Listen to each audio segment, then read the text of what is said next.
Hello everyone, my name is Stephen Wadsworth. I'm the chairman of the Pyramid Lake Paiute Tribe.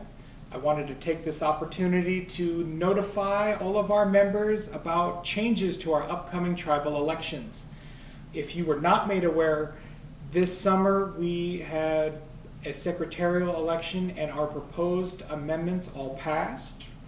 To me, one of the most important ones that passed was the eligibility for all of our members over the age of 18, the opportunity to vote in our tribal elections. If you may recall, the rule used to be that you had to be a resident on the reservation to vote, and that requirement is no longer there, so it just opens up a whole host of new opportunities for our members that want to have a say in who gets elected at the tribal leadership level.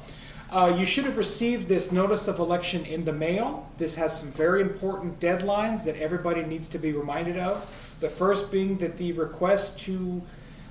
deadline to request your absentee ballot is December 13th, 2024. That is not too far away.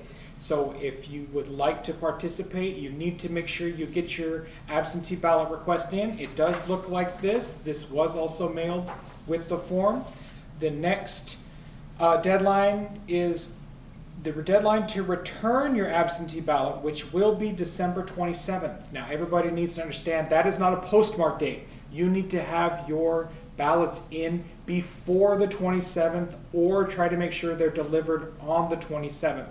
Anything accepted after that date will not be considered a valid ballot.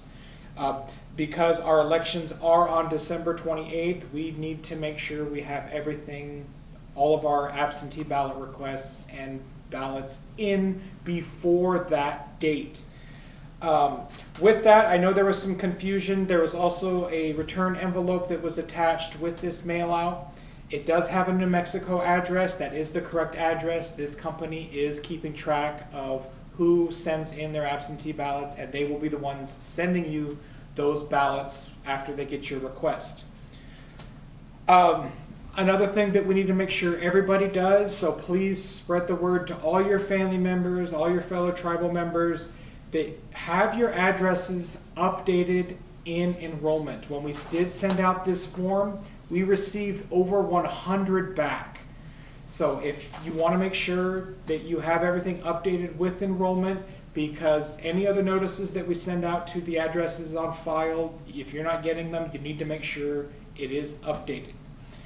With that as well, on voting day, you need to make sure you have your valid tribal ID. So I say valid tribal ID because not a lot of people realize that your IDs, most of the modern ones actually have expiration dates on them. So if yours is expired, that is no longer a valid ID. Please make arrangements with enrollment. If you are out of state or anywhere else and can't make it, they can still process it with the information that they have on file and send it to you in the mail. If you have any other questions, there's always the questions on eligibility, on if you are allowed to vote. I think with our enrollment system that the federal government has set up for all tribes, over the last hundreds of years, sometimes it does get a little messy. If you have any questions on whether or not you are allowed to vote in the elections, please get a hold of enrollment. They'll be more than happy to assist you. And if you have any other general questions, please make sure to call the tribal office, 775-574-1000. Thank you all for your time, and I wish you all a happy holiday.